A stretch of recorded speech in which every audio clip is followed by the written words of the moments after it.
the NGO committee. I gotta turn this up.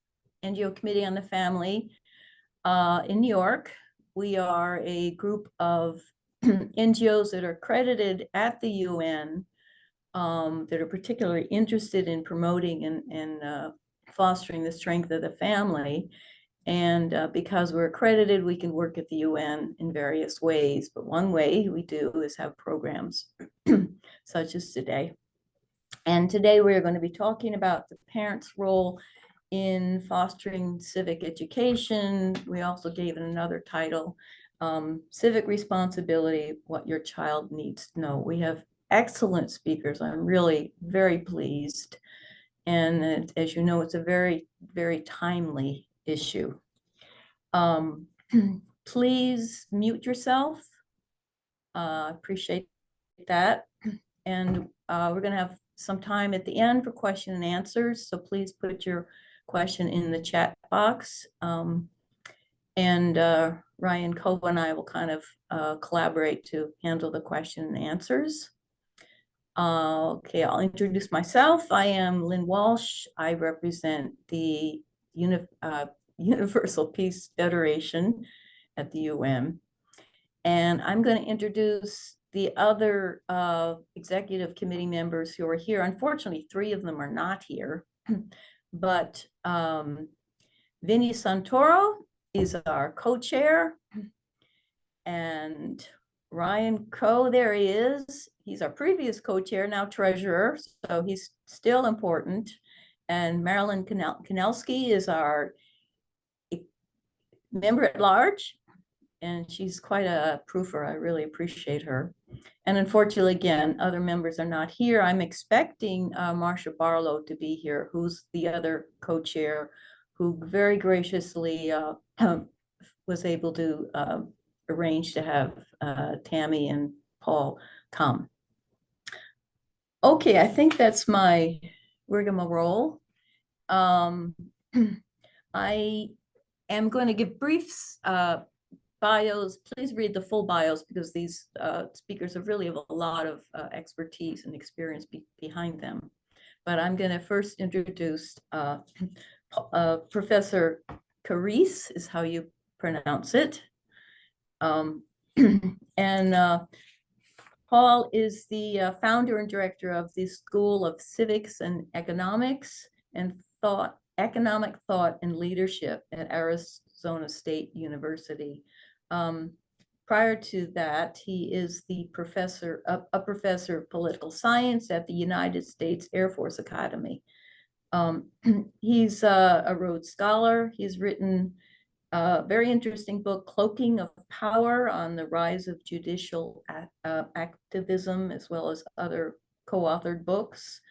And he's really been pivotal in this creation of the Education for American Democracy, which he will talk about in more detail. It's a fantastic program. We're lucky.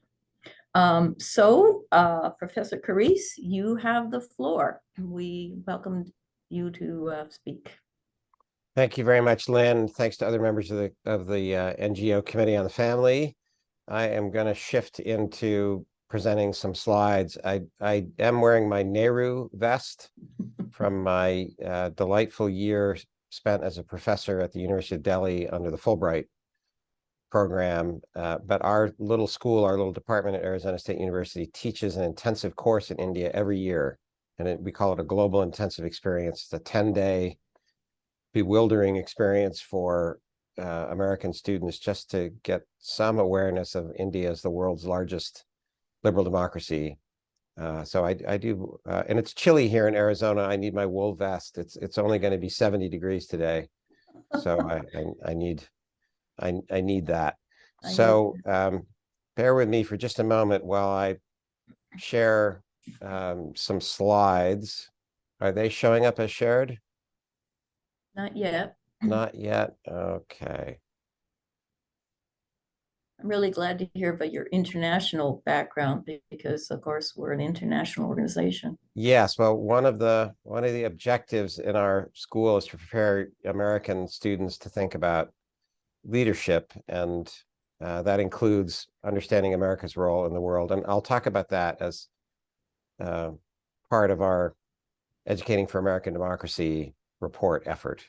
So Excellent. And we can see your screen. is that Yes. working now? Okay, Yes. thanks. I'm a civic education expert, not an IT expert. So again, thank you. And my role will be to set up the approach that this educational consortium took about civic education for American students in the 21st century. And that then in turn will set up Tammy to talk a little bit more specifically about parental role.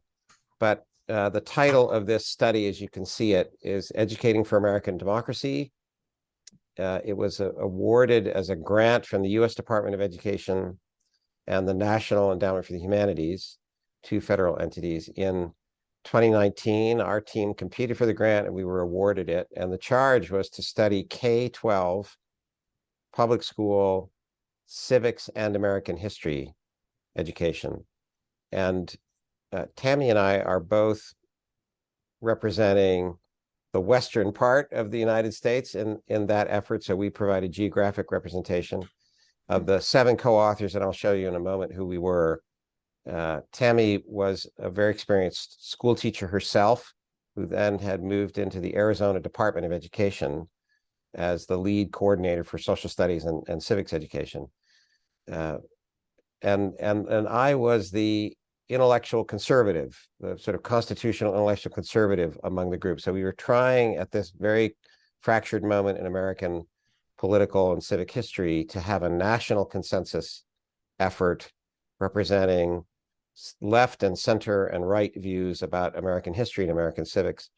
And then also some geographic representation. We had some private universities, some public universities. So what we were aiming for was, as the title here says, a roadmap for excellent history and civics education for K-12 teachers, students, parents, communities, schools. And the roadmap metaphor I'll explain is that it was not a national curriculum. It wasn't a detailed blueprint. It was guidelines for Americans, understanding that on our federalism principle, these broad guidelines and themes would be interpreted in different ways, applied, implemented in different ways in different schools. So there's some more. Can I interrupt, Paul? Sure. No, I don't see your whole slide. Maybe. Oh, are you not seeing the whole thing? Huh. It just is like too big. And if I'm nothing you can do about it, it's fine. Just Brian. Are other people seeing the whole screen or not the whole thing? It's like it's too big. Is it working for Tammy? Ryan, are you? Ryan. Is it showing up okay for you? I'm seeing it just fine, Paul. Okay. All right. Sorry. Go ahead. So on this next slide, you can see who the funders were: National Endowment for the Humanities, U.S. Department of Education. The various entities there. Circle is at Tufts University, iCivics, the national provider of online civics and history education.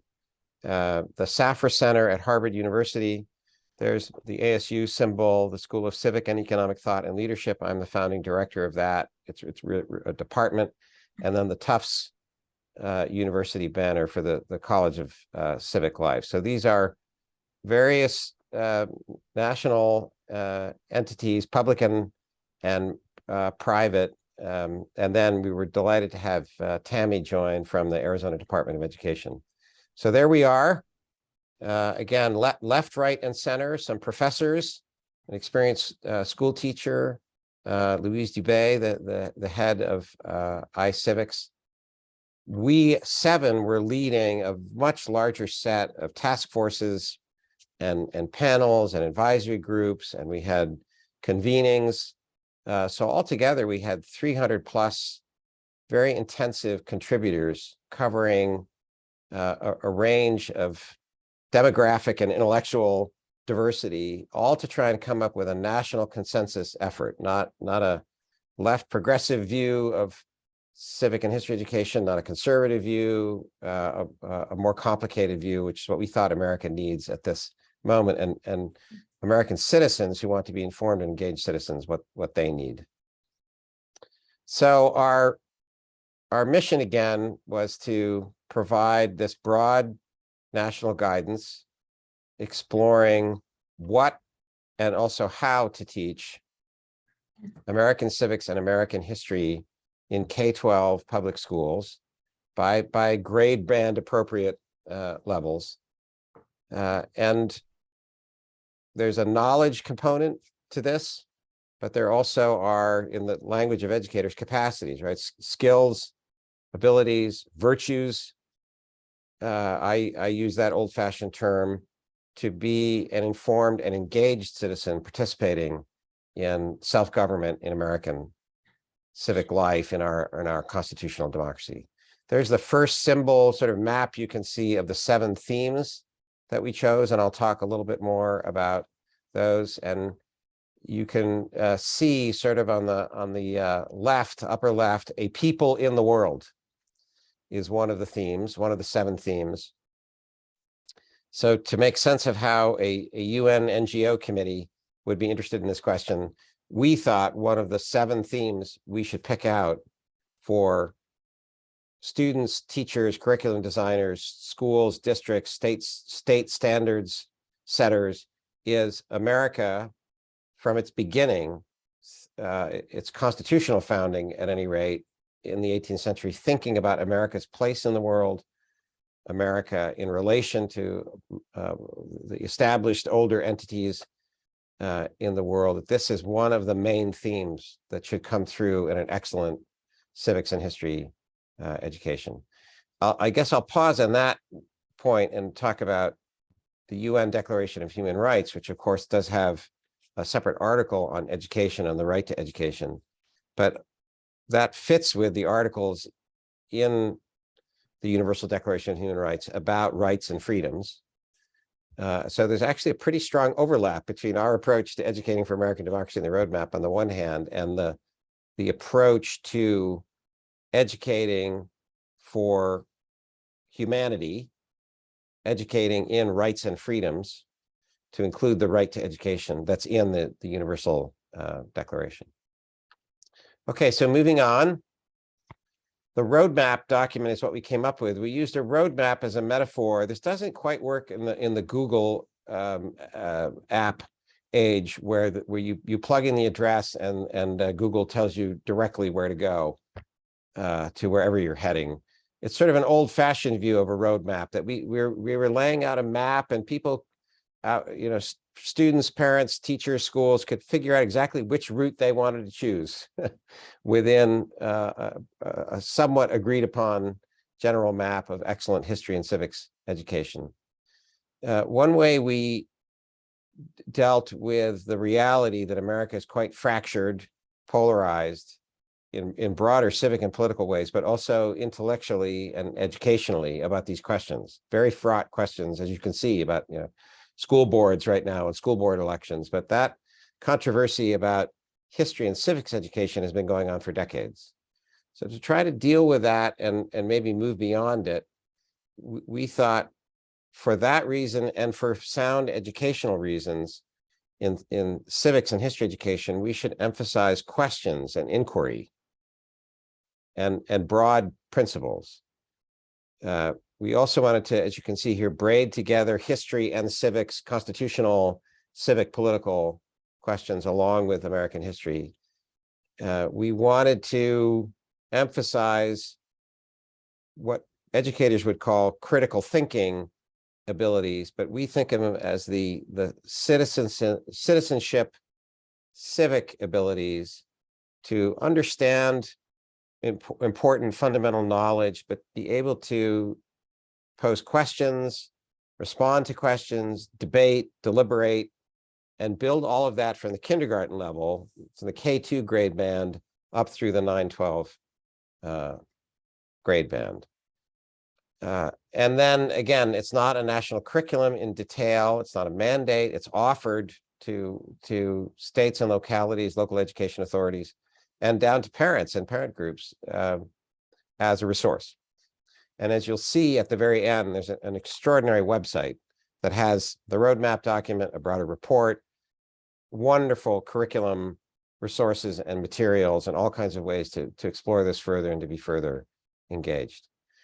So why was the federal government calling for this? There are constitutional conservatives out there, and I'm a constitutional conservative, that are very skeptical of the U.S. Department of Education even existing, and education is a state and local matter. I will say George Washington, on whom I've published and presented, Washington was a very strong advocate of a national university as well as a national military academy. The one thing he had achieved, he and Alexander Hamilton achieved, but it was in Jefferson's presidency, was a national military academy. We call it the Academy at West Point, the U.S. Military Academy. We now have 3 and actually more of those federal educational institutions for military professionals. We'd never achieved what Washington wanted, was a national university, that we were one single constitutional federal republic, as well as having state entities, Jefferson and Madison founding the University of Virginia, and all kinds of private entities. So we face a kind of fractured landscape, but I think there's a legitimate role for the federal government to say we are one American constitutional democracy, one civic community and republic. There's a concern about the adequacy of education to be a citizen, education in citizenship. And there are some national metrics for this. The NAEP scores for civics, there's a recent sample, not terrific in terms of general scores. In general, we discovered what most of us had a hunch about, but that civic education and American history education are just not a priority out in the states. And one metric here is the enormous federal role in funding 2 states and localities for education. So there's a 1,000-to-1 ratio. This is not the most recent data, but from within recent years, 1,000-to-1 ratio of federal funding going out to STEM education per student per year out in the country versus for American history and civics education. So you might reasonably wonder, why do we have such deficits of civic knowledge and of civic participation and of civic comity, right? Comity, the ability to argue with each other reasonably, but actually find compromises and govern ourselves and get things done. You might say, well, it's because of a massive failure of investment in education. It's not the only reason, but you might wonder if that's one reason. 9 states at the time that we issued the study in 2021 had no civic education requirements whatsoever. Here's just one sample of the consequences of this in our civic life, and we all could think of many other examples. How important is it to live under self-government, under constitutional democracy, to be in a free republic?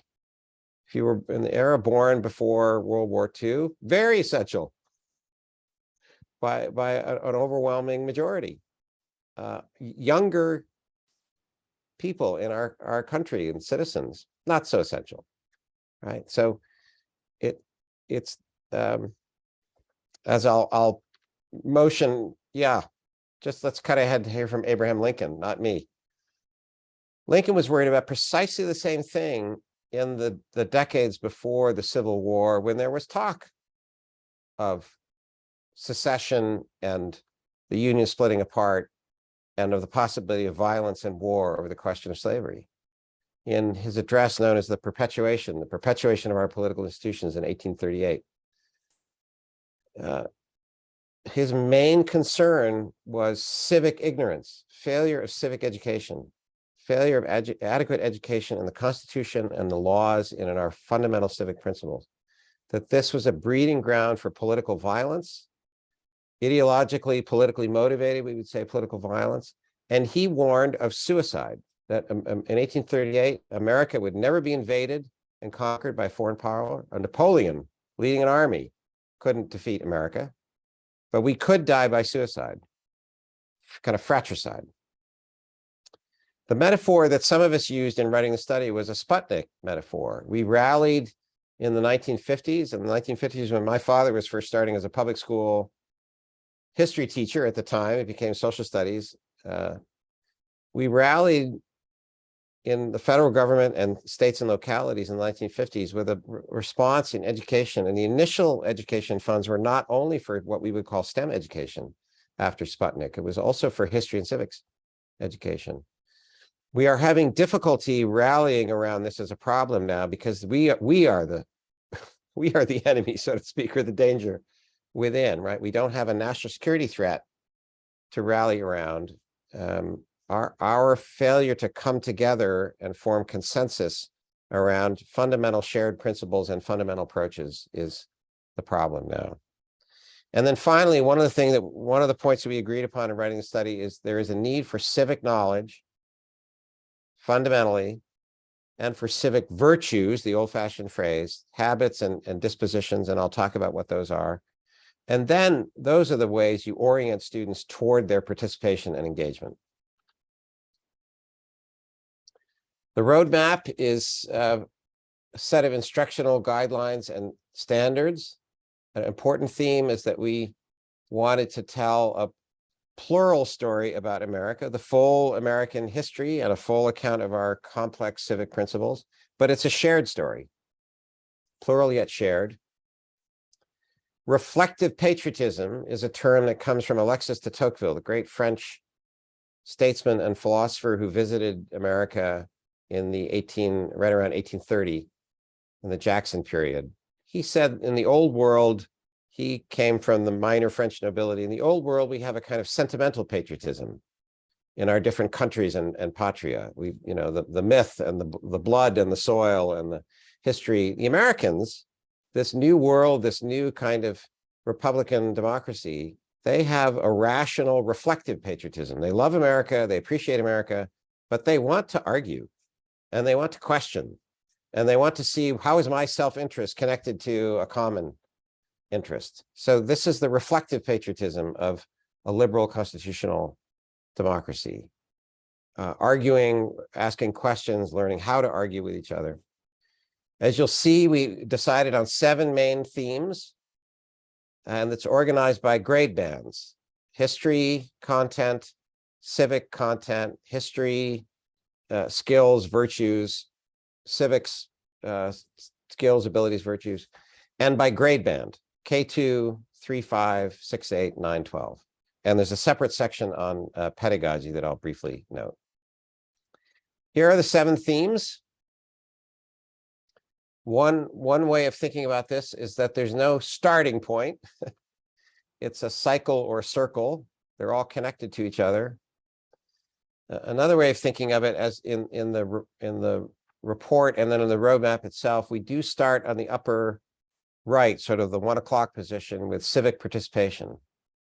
This is controversial for some people, including some conservatives like me. They're very worried about activist education, action civics as indoctrinating students, especially toward the left. And my response is that the first political scientist, Aristotle, said very clearly, understanding politics and ethics and understanding civics it's not the same as theoretical math or theoretical physics, right? It points toward human action. We study these topics. Sure, as a theorist, a professor, I can love studying the Constitution and forms of government, and I can love, as a historian, studying history for the love of it itself. But in the public schools, we are studying these both to develop intellectual abilities, and they are wonderful things to study and important in themselves, but they also are preparing these citizens to be informed, engaged participants in citizenship. So civic participation, are changing landscape, both geographic and demographic, across 4 centuries. The theme of we the people, ideas of political sovereignty, of popular self-government, but also who these people are in the Americas and America today.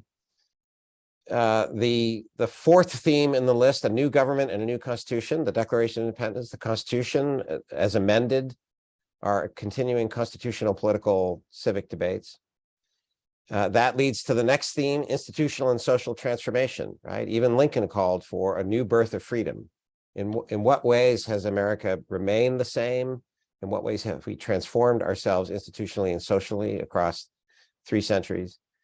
As I mentioned, theme number 6, a people in the world. America has been thinking about, America and Americans have been thinking about that since our founding.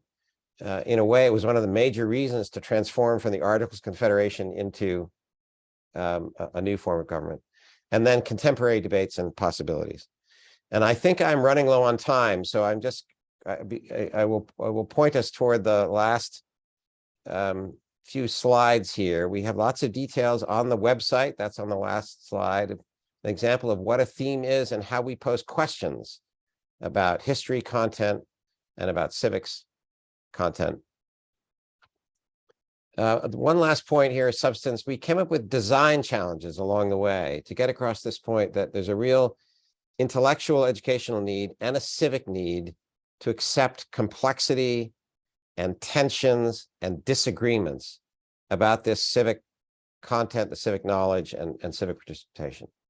So just pick design challenge 3, simultaneously celebrating but critiquing the American tradition of compromise, right? And design challenge 4, we want civic honesty about the full American history, good and bad, but we want reflective patriotism as well, for students to have put in front of the idea you should love America and be grateful for it, but not be uncritical and not be shy about questioning and arguing. Okay, so there's more on pedagogy, our pedagogical principles. All of this is on the website. We did set out ambitions for the federal government and state governments about how many students need to be educated more adequately, how many schools need to be contacted, how many teachers need better teacher preparation and teacher professional development. There's lots of information on the website about how anyone who's interested to know more can be engaged and can participate in different ways. We even have, apps and Twitter, and there is the website, educatingforamericandemocracy.org. But you can contact Tammy, or you can contact me through the NGO committee. Okay, and with that, I will turn the floor over to Tammy. Well, first I will thank you. Yeah, to Lynn. Professor Carrese, that was amazing. It is so impressive, just the process, how you brought together people from many different leanings to really practice the democratic process, to practice your principles. And because of that, I think you've created something that's so critical in terms of having civil discourse today. And of course, I really appreciate that you're dealing with the good, bad, and the ugly of our country. That's such a critical issue today too. And you're dealing with not just providing the facts, but really stimulating questioning and in-depth kind of understanding, so that people can get involved because they truly understand. So I hope we can really get your work and word out, because this is a critical work. So thank you. And following up Tammy, who also knows very much about this work, will be speaking next. She's the director of the State Professional Programs in Civics. Prior to that, she served as the director of K-12 Social Studies and Native Languages at Arizona Department of Education. And she's been extensively involved in developing this Educating for American Democracy initiative, so she can speak about it more. And she's the co-chair of the history task. So more of her bio is on the chat. Please read that, but I want to really give more time to Tammy to share her perspective, and especially with a little more emphasis on the importance of family and parents in educating our youth for civics. So Tammy, you have the floor, as we say it. Great. Thank you so much. And I just really want to thank Lynn and the executive committee and Paul for bringing me in on this discussion. And I am a parent and a teacher as well. And it's really exciting to be able to talk to you about this idea of parents and caregivers as partners in civic learning and civic education. So, oops, why is it not moving? Sorry. I need to use the mouse, I guess. So I just have to shift this so I can see it. And there we go. All right, so I wanted to start out with just a picture of, we think about civic learning and civic education. We think about our school system where our children go from usually kindergarten all the way through 12th grade for their elementary and secondary education. And Paul had mentioned this idea that we are at this civic crossroads right now, and that there is a monetary disinvestment in civic education compared to everything. But I want to kind of set the stage a little bit with what happens in our school system currently. And we had a study and an infographic done by the Council of Chief State School Officers 3 years ago. And these are the superintendents of public instruction, or the lead individuals in government that control education in the states. And they put together a infographic called The Marginalization of Social Studies and Civics. And from looking at this, the research over the past few years, as we have increased mandates for mandatory English language arts and math testing, we found that science, arts, and specifically social studies and civics have decreased, and they get less a piece of the pie in terms of time commitment. So when we think about civic education, we're thinking about, my students will receive that in school. And I have a lot of trust in my public schools or private schools or charter schools. But the reality is that we've seen districts, 44% of school districts surveyed have had to cut science and social studies since the enactment of the No Child Left Behind legislation. And that's left, of course, deficits. And we see that in our NAEP scores for our students. We see in marginalized communities, we see civic education cut more than in more affluent communities, and that it's not equity issues. So our goal in creating the Educating for American Democracy roadmap was this idea of equity, that all students, no matter what their background, deserve a civic education that prepares them with the knowledge, the skills, and the dispositions or civic virtues necessary to perpetuate our constitutional republic. And unfortunately, we're not quite at that point in our school system yet to where all students are receiving that. So, but there is some good news. There was a survey and poll conducted by Signal September 15th through 26th of 2022, so just a few months ago. And it was a national survey on attitudes towards civic education. And it was from likely general election voters. And what we learned is there had been a poll earlier, there had been a study done by the Heritage Foundation in 2021, and this built on top of that a little bit. And it talked about this idea of parents and teachers believe that we should have more civic education, 9 through 12. And in K through 8, teachers and parents also believe we should have more. It's a little bit more split among parents. Oops, my mouse is a little touchy. We also looked at this idea of, are parents willing to spend more time on civic education? And overwhelmingly, almost 80% of parents said yes, and about 75% of teachers.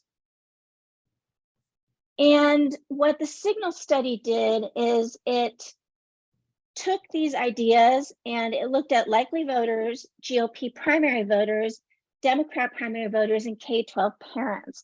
And I want to focus on the K-12 parents part.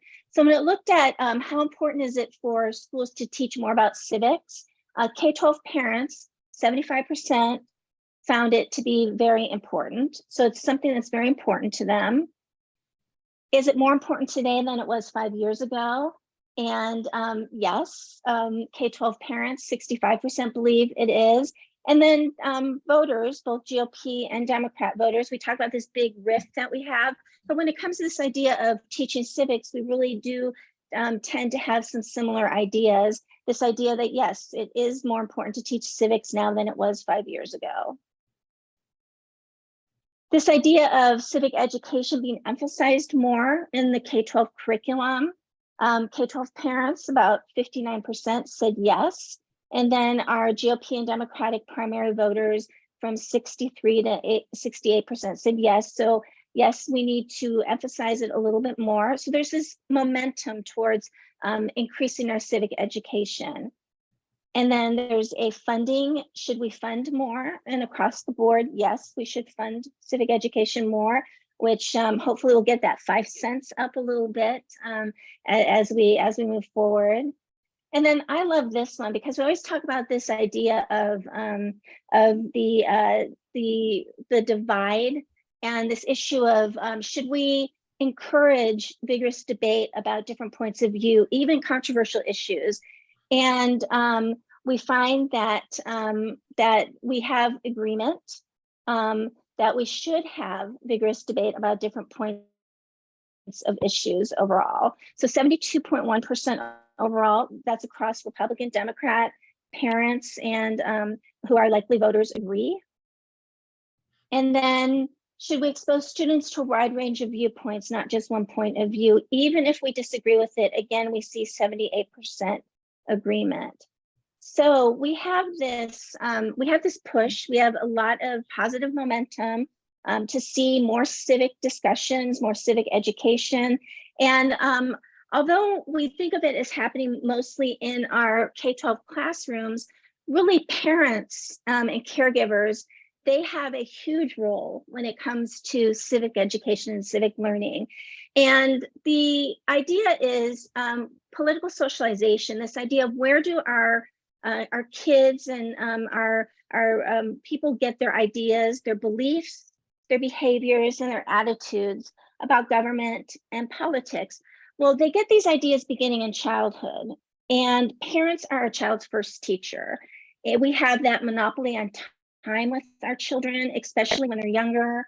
We also, we are the biggest influence on socialization. So when you look at socialization, there really are some different factors where people get their beliefs and their attitudes, especially these attitudes, like are you going to be a voter? A lot of that depends on were your parents voters? Did they see their vote as mattering?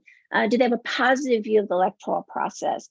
So then the number one when you have children is parents. The number two is usually education. And then as a child gets older, other things like media, especially social media, and this day and age becomes a little bit more significant, and your peers also but when they're children, it's the parents and then next the education system that has the most influence. And to show how powerful that is, I'm going to use an example from Costa Rica. So in Costa Rica, voting is not mandatory in Costa Rica, but they have one of the largest and highest voter turnout rates. In Costa Rica, about 80% of eligible voters vote. And there was a story that that was about 3 Arizonans, and they were going on a lifetime fishing trip in Costa Rica. And as their plane was getting ready, it was in Costa Rica, they had mechanical problems and they had to make an emergency landing. And they made an emergency landing, and then they hiked into the city, and they were talking to people, and they noticed that there was a lot of activity. It was actually an election, and they noticed that a lot of children were out of school and they were with their parents. And in Costa Rica, children accompany their parents to elections, to the voting booth. And there's actually even a special ballot that children fill out on the election, and they tabulate that nationally. It doesn't count towards who wins, but it's also projected when they project the voter results. So these gentlemen from Arizona were very curious, and they started asking people about it, and they learned that this was something that always happened, that children accompanied their parents to the polls. It was a holiday They had the day off of school, and that schools from kindergarten all the way through to the end of their formal secondary education had programs in place which taught a lot of civic knowledge, civic skills, but their attitudes or dispositions really came from watching their parents go to the polls. And these gentlemen then came back to Arizona and they started a program called Kids Voting Arizona. And the goal of Kids Voting Arizona was to create these little elections and encourage parents to take their kids to the poll. And I am really happy to report when I voted in the midterms, I saw lots of kids with their parents in my voting precinct, which was really nice. Oops, little mouse. So when it comes to civic education, there was a report done called the Civic Mission of the Schools Report, and Justice Sandra Day O'Connor, who also founded the organization I worked for, iCivics, she was one of the co-authors on this report, and it was looking at how do we teach strong civic learning? What are the practices students need to have, and what are the pedagogies? And it talked about this idea of direct instruction and not just like political science, but you need history, geography, economics, sociology, financial literacy, all these different content areas in order to get an understanding of the politics and the political process. That it's important to discuss current and controversial issues, that students need to go out in their communities and do service learning projects, looking at how people live in their communities and working towards helping out their communities. Extracurricular activities that students do outside of school that promote civic skills, speech, debate, mock trial, community service clubs, and student governance. This idea that students have to be able to make decisions and do some self-government, whether it's through student council programs or through being allowed to make decisions or being part of a site council in their schools. And then finally, simulations of democratic processes. You can't expect students to have the skills to participate in a democratic system if they don't practice those skills ahead of time, like being able to come to consensus, to have discussions, be able to evaluate sources and things like that. So these 6 proven practices can actually be used by parents and caregivers with their own children from pre-K all the way through students who are graduating from high school. So one of the ways that I like to talk to people about teaching civics at home is to use literature. There's a lot of really great books, picture books for children, chapter books for intermediate students, and then novels or nonfiction for older students. And some of my favorites, I think my very favorite is Monster Needs Your Vote to teach the election process. So there's a plethora of books that you can do. And when you read to your children or your grandchildren or your nieces or your nephews, you can choose books that have a civic or history slant to them, and then you could talk about those books. And these are just some examples. The National Council for the Social Studies puts out a list of notable books each year that are awarded that deal with social studies and civics topics and justice topics and things like that. The second way, I'm just checking my time. The second way is, how can we also teach civics at home? Discussions at the dinner table, talking about what's going on in your community, in the world, the election, watching news or documentaries together, going on field trips. My kids, you know, it was a lost cause for them because their mom was a civics teacher. I dragged them everywhere, every museum that we could go to, we went to. So taking them to museums, to different landmarks, learn the geography of their city, looking even, we have memorials in Arizona that you can take students to the memorials and you can learn about what these memorials represent and who these people, who is being honored at these memorials. You can vote together, that's one of my favorites. Or if you want to, you can talk to your child's elementary, middle, or high school and see if you can help organize a student mock election during the midterms or the generals. You can take your students to meet your community helpers You can take them to city council meetings, meet and greets with your mayor and different political representatives. Or one of my favorites is to do some sort of project in your community with your children or your grandchildren or your nieces or nephews or people who are just hanging out at your house with your kids. So they can look at their community, look at something their community needs, and work together to make that community better. Another thing you can do is do simulations of democratic processes. iCivics, which is where I'm currently working, was founded by Justice O'Connor in 2009 because she was really worried that kids didn't know enough about government and the way the system works. So she wanted to create something that both teachers and parents could use with their kids to help them simulate the democratic processes through simulations. So there's a suite of games, and these games are really amazing. They're in Spanish and in English, and they even have questions and resources with them to take a student through running for the White House. What does it take to become the president? And what if you make a promise and it makes other people upset? What's that going to do to your approval rating? So they can kind of figure out how hard it is to find that balance. We have one that's called Cast Your Vote, where you vote, it's a mock election, you vote for different things. So iCivics has a family page, and I'm going to go ahead and open it real quick. Can you see it? Okay, yeah. Okay, so the family page is games that you can play with your family. Like, do I have a right, where you run a constitutional law firm? And if you have younger kids, you can play with them and you can support them. How does your county work, or your local government, which even adults don't understand their state and local governments? Being the president, and then branches of the power. How do the three branches either work together or not work together to further the interests of the people that elect them? So there's a bunch of different games. You can also talk about it. And there are some guides, both in Spanish and English. And then there's this really cool bingo challenge. And you could create your own bingo card or do a bingo challenge. Oops, that's not the one I wanted. It's right here, play bingo. So this is something you can do with your students, is you can put together this little choice board, like find out where your polling place is and learn the date for the next election, play some of the games, read a landmark or sign in town you've never read before, and talk about what it means. Learn about the three branches and different government jobs and what sounds interesting to you. Help out a neighbor with chores.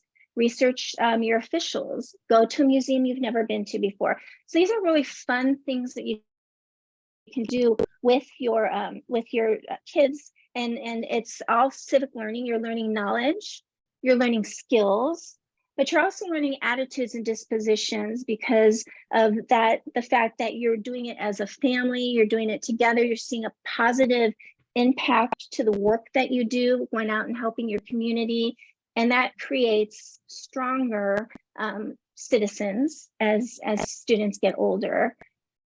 So the other thing you can do is you can advocate for more civics at school. And this is where the Educating for American Democracy initiative comes in. Touchy mouse. Okay, so Paul was showing you the website. And on the website, there is a part called, let me see if I can make this a little bigger.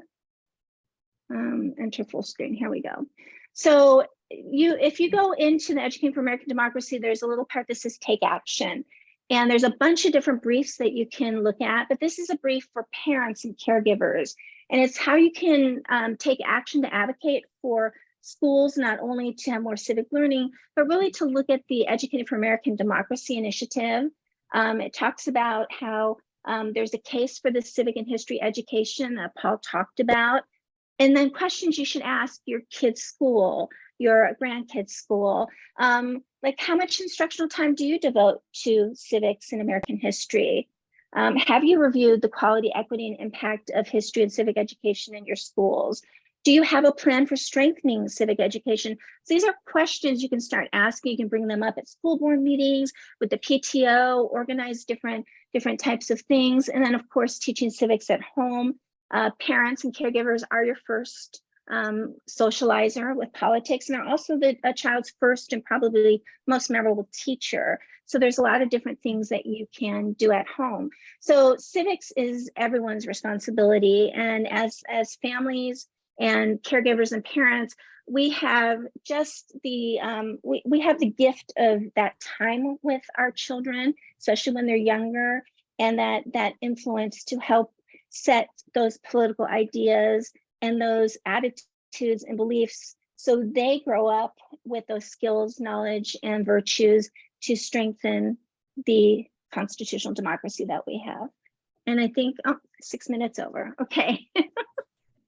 But if you have a question or you would like some of the links or some information about the books and things like that, just send me an email and with my contact information, and I'll respond to that. Tammy, wow, that was really, really great. I mean, both of you are sort of sounding alarms that we really, really need this education. And it's, of course, encouraging to hear that predominantly parents want it. But you know, the tools that you have, first of all, I did look at iCivics, and it's very attractive, very attractive for kids, looks like fun. And, you know, you give many good examples of service learning and going voting with your kids and discussing at home, you know, the importance. So thank you so much for underlining that families have a critical role. And then you give us tools with the family page and like the questions for parents to ask the school board and school. So we will make sure, again, we get this information out for more people to use. Yeah. Thank you. Excellent. Okay, we will go into question and answers. Ryan, I totally didn't watch any of the chat because I'm so focused on these speakers. But I can ask a question to Professor Carrese first, just to get us going.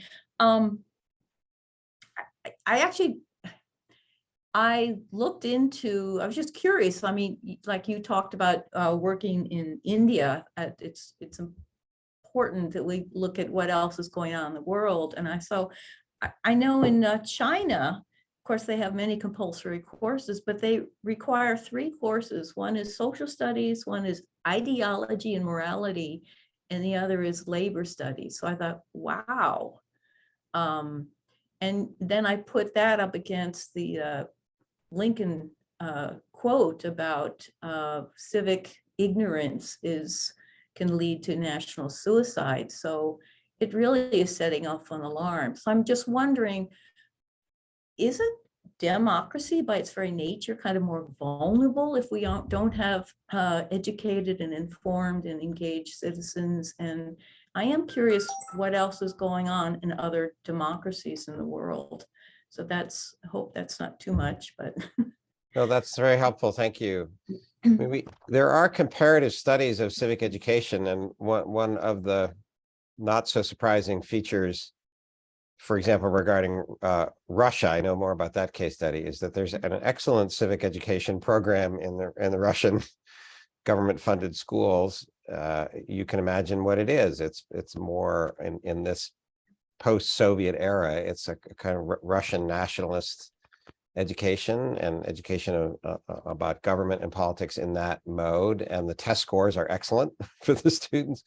So I am not an expert on the comparative study on civic education with other liberal democracies. I know that there are some other liberal democracies that do it more effectively than we do.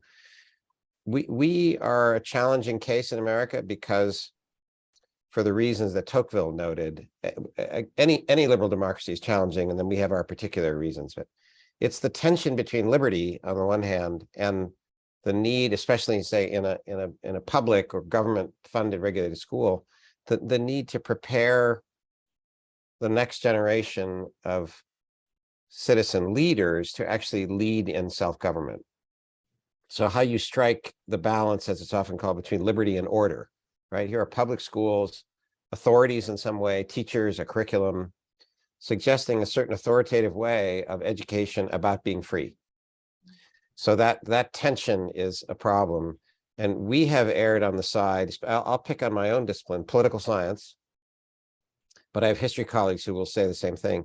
We have erred on the side of saying, you know, civics is really not a serious academic topic. And it has got this problem with it. It sort of violates academic freedom and free thinking. So you know, civics is a kind of instruction. We do education, you know. So that set of problems has led, along with other problems, has led to the situation we're in. So I was very glad we introduced into the EAD that idea of reflective patriotism. There's a tension there. Free people, but understand and are grateful for the principles of freedom, to include the civic constitutional principles, are educated and knowledgeable in them, and yet want freedom to argue and dissent and disagree and question the government and question each other. So that package is very difficult to hold together, all those tensions, and then to hold it together in any kind of educational program or curriculum in public schools, government funded and regulated schools. And we clearly have failed, I think, in tackling those complicated challenges. And I'm very glad for your interest in it. There's got to be a rebuilding of a whole ecosystem here of higher education, K-12. So we refer to that as the K-16 ecosystem, but then obviously communities and parents and other NGOs and civil society all need to be engaged. There's an enormous amount of work to do. Thank you. Yeah, it's really an honorable tension that we want, that we have to preserve. Thank you. Tammy, I'll ask you a question, and then Ryan, I think I'll ask you to either ask your questions or go to the audience. I'm just, I think many of us are aware that there's styles of parenting, you know, authoritarian, which is very much orders, and permissive, which is like giving in. And there's authoritative, which is also called democratic parenting. And I just think it's interesting that parents, if they can demonstrate creating you know, discussion for children, that they have their opinion, but they feel they learn their responsibility to the whole unit of the family. So I think, and of course, all the other things about service projects and things like that, but the family can really model what democracy and dealing with those tensions are about in, you know, from the very beginning. I just wonder if you want to make a comment on that. Yeah, no, I totally agree that, and I think too that just even our experience, like I grew up in more of an authoritative parenting style, but I still remember my mom and dad, you know, talking about the election and the news, and I kind of like absorbed that, and then us doing stuff with our synagogue for community service, because they were very religious, and we would go out in the community and do different things, like serve on Christmas and things like that. And then I as a parent, I always had my kids question everything. Maybe that was my backlash from growing up in a situation where I couldn't question anything. And then, so then, you know, creating questions and then finding out that maybe there needs to be a middle ground between those two things. But I do think that all different parenting styles can be civic partners. And that partnership will just depend on their backgrounds, their experiences. But as long as you are starting to have the conversations, or maybe you're thinking about, you know, when you read to your kids, what you're reading to them, and answering questions. And one thing I love about the Educating for American Democracy roadmap is it's all questions. It's questions that every student should think about at some point within their K-12 experience, whether they live in, you know, a rural area of Arizona like Douglas, or they live in New York City. Same question, lots of different answers will come from those questions. But this idea that, you know, kids have this really powerful curiosity and they like to ask questions. So really helping them format and push those questions maybe towards ideas about the community or the family, and see where that takes them. Great, thank you. Thank you very much. Ryan? So I have one question for both of you. One of the other spaces that I work in is freedom of religion or belief at the UN. And a question that often comes up is, what if your kids choose a different path, right? Like religiously, like what is your responsibility as a parent to respect your children's freedom of religion or belief? And so my question for you is, what is your responsibility as a parent to respect your kids' political beliefs? So like when you're trying to instill some of these civic ideas, some of these political ideas in your kids, and then they choose to think different politically from you, how does that, how do you navigate that as a parent? Well, as a teacher, I think it's a great thing that they are questioning. As a parent, maybe I'm like, interesting, that you would take that candidate or that approach. But I think as a parent, just encouraging questions, and then celebrating too the fact that they have found their civic voice, and also maybe that belief that, that as they get older and become more experienced in the world and experience the economy and things like that, many times they'll go through many different different civic and ideological not costumes, but like clothing. So I have a daughter who's 24 right now, and we deal with that tension all the time. And she'll come home and talk, and I'll be like, well, what do you think about that? Well, what about this? What about this document? What about this? Just getting her to just continually question, but celebrate too that she has a viewpoint and a voice, and that's an important thing. I'll just chime in, since we're with a UN affiliated NGO, that I have taught for many years a course on comparative political thought across civilizations. And one resource I've used is a book by the Indian-born Nobel Prize-winning economist Amartya Sen. And it's a book called The Argumentative Indian. And he suggests that it was not so strange that India, as part of its independence movement and at independence, chose a constitutional democracy, because there's a tradition of argument within Hinduism coming from the Vedas. It wasn't just the Upanishads later, and that this remained and percolated through Hinduism in all its multifarious forms and beliefs.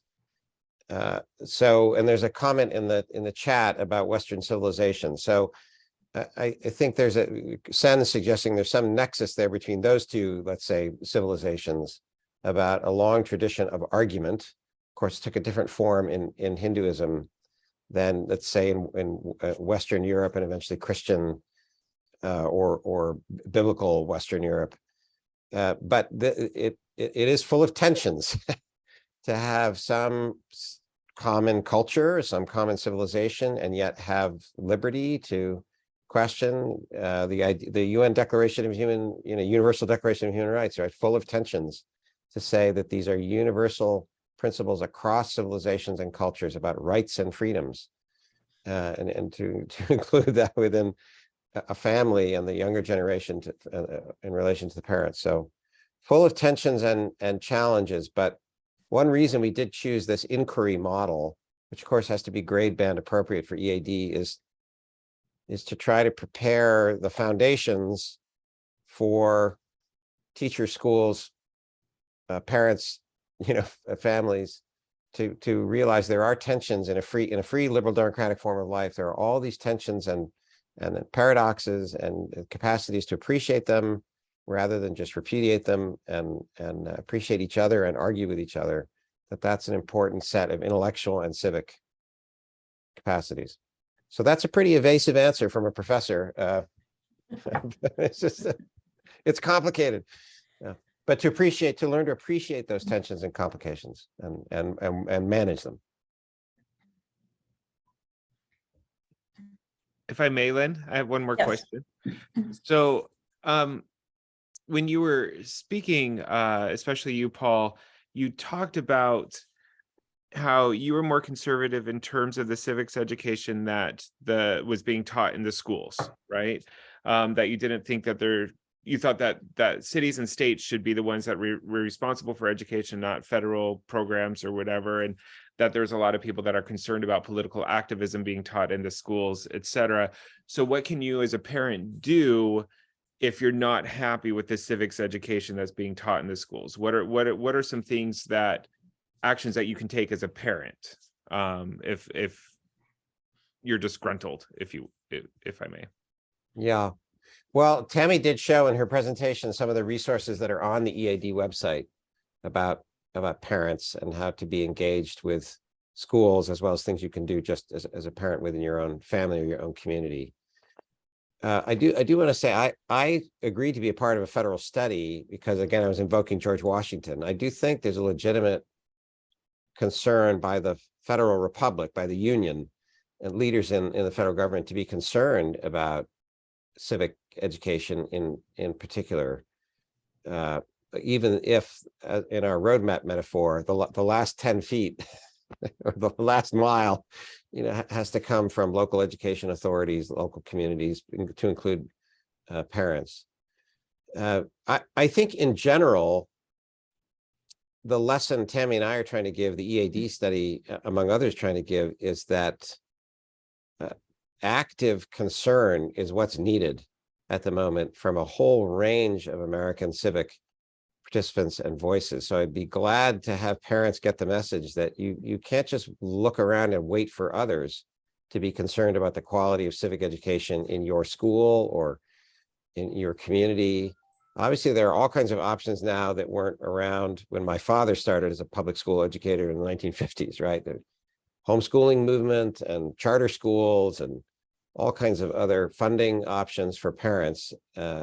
But just to take the traditional, so to speak, public school model for parents to communicate with their own teacher, the teachers of their own children, and then to think about at the policy level, what is being done with curriculum and, as Tammy showed, time in the curriculum, resources in the curriculum, teacher preparation and teacher professional development, all of those. Now, and that, not a lot of parents have a lot of time and resources and capacities for that. It's demanding, but I think many teachers, I think, are happy to know, and schools are happy to work with parents who are concerned and maybe critical and want improvement or want more information.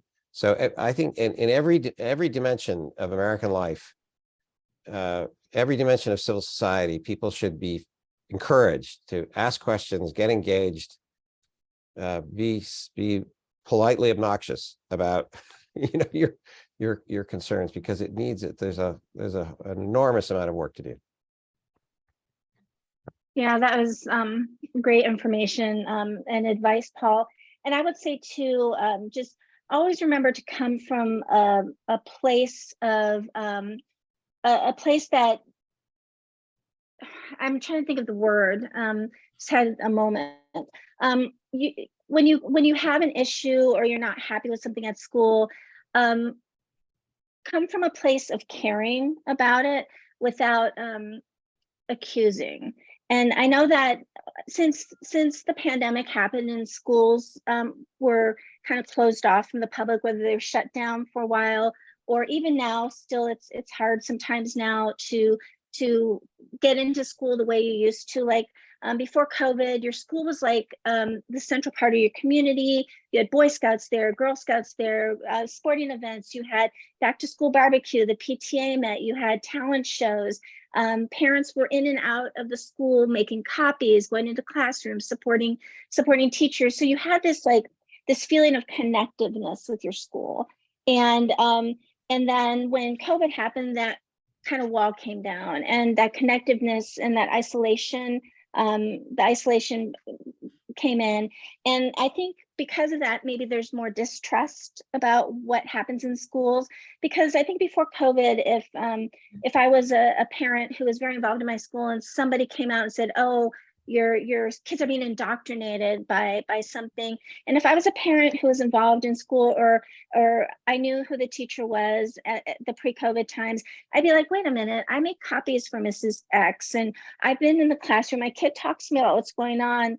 I'm not sure I understand what you're talking about. Instead of kind of, there's been some divisiveness about what happens in school, especially at school board meetings and things like that in some parts of the nation. So I think coming with this idea of that trust, and that teachers care, or that, you know, but if you have a problem, then really concretely talking about it, whether you want to make change in terms of curriculum and policy at school board meetings, or whether you just want to have more input or have questions for your child's teacher.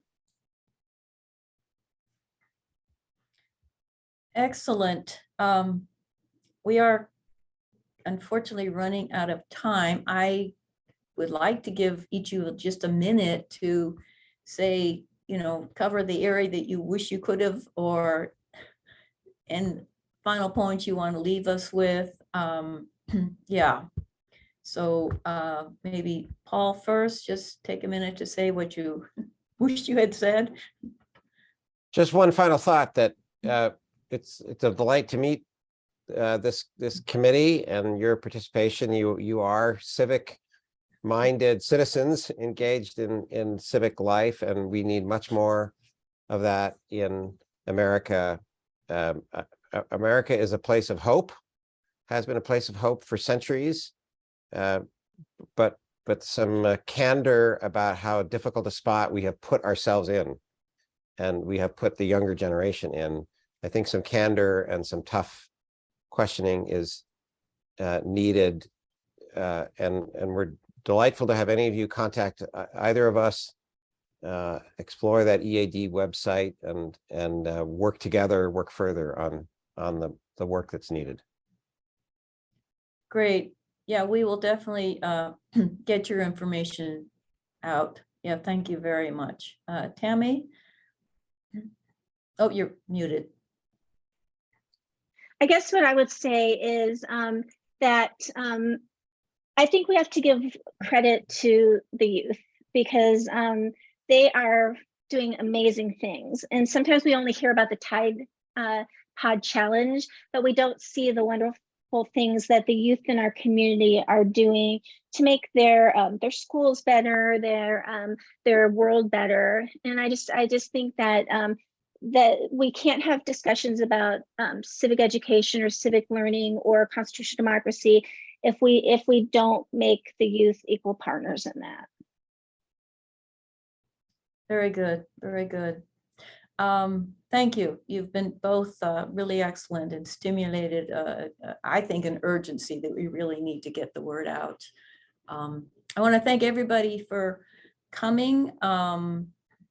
I want to point out that I'm really grateful that from the UN Secretariat, Renata Kazmarksa is on. She's the focal point on the family for the UN, and it's thank you for coming, Renata. Thank you for everybody. And our next program is December 17th, is that right? I think so. It's on celebrating family traditions.